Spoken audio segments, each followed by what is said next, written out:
איך נערכת המשטרה לחודשי הקיץ? בוקר טוב לניצב משנה ענת לאור שמעוני.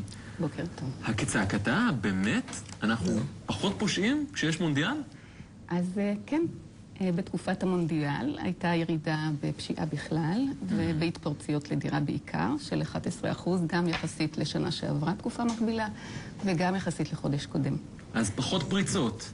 פחות פריצות. לדירות. פחות גנבות רכב. איך אתם מסבירים את זה? מה, הם היו עסוקים במונדיאל? באמת הפורצים התפנו מעסקיהם השוטפים?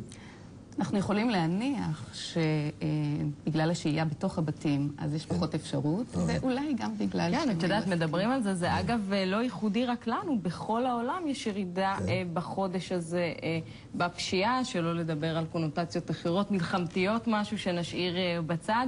איזה עוד נתונים הבאת לנו באמת על החודש הייחודי הזה? אז הנתון פחות אופטימי הוא העלייה באלימות, בעיקר אלימות בתוך דירות. מה זאת אומרת?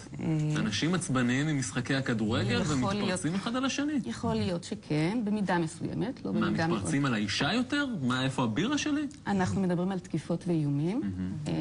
אנחנו מדברים על בערך 5% יותר מבתקופות רגילות. אולי גם נהוג יותר להתלונן מאשר בעבר, יכול להיות שגם זאת סיבה? אז לא.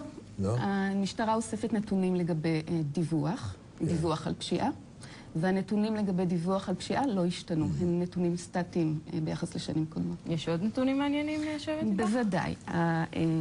יש גלים בדיווחים על פשיעה. אנחנו יודעים למשל על שונים בין חודשי קיץ לחודשי חורף. מה, איך זה באמת עובד? אנחנו יותר פושעים בחורף מאשר בקיץ? אנחנו פחות פושעים בחורף, ויותר פושעים בקיץ. למה? זה העצבים מהחום? אנחנו יכולים לשער. אין לנו ידיעה אמיתית. עוד משהו? הם אוהבים להזיע. עוד כותרות ככה? כן, יש ירידה בחודשי הקיץ במהלך השנים האחרונות בפשיעה בכלל, שזה דבר שחשוב לציין. מה, כמה ירידה? יש ירידה של 11% בשלוש השנים האחרונות. איך אתם מסבירים את זה? יש בטח הסבר. מה קרה? נהיינו הגונים יותר או המשטרה אוכפת את החוקים יותר? המשטרה יותר ממוקדת בנושאים של פשיעה, בעיקר בפשיעת רכב. אנחנו רואים פחות כלי רכב נגנבים במהלך השנים. למרות שאת הזכרת באמת את הפריצות לדירות ואת גנבות הרכב, ואני לפחות בדילמה אחת עמדתי פעם אחת, ואני חייבת להגיד לך, ענת, לא ככתב אישום חלילה, התחושה שלי הייתה, את יודעת, הגשתי תלונה, עשיתי את כל הפרוצדורה כאזרחית, או בפריצה לדירה, אבל בעצם לא יצא מזה שום דבר. למשטרה באמת יש יכולת לטפל בה. גם לי היה מקרה דומה. יש 1.5 מיליון פריצות בשנה או משהו, לא? כל לילה. כן, התופעה הזאת היא תופעה מאוד רווחת, למרות שיש לנו הישגים. אני מניחה שאי אפשר יהיה להגיע למצב של אפס פשיעה. אבל בהחלט יש ירידה בנתונים של פריצות, גם לדירה. את ממליצה עדיין באמת לעשות את התהליך הפרוצדורלי, הבירוקרטי הזה של ללכת להגיש תלונה? בגלל הביטוח.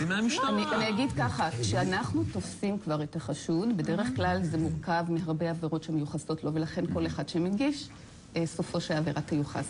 ולכן חשוב מאוד לדווח. אחרת אין ביטוח.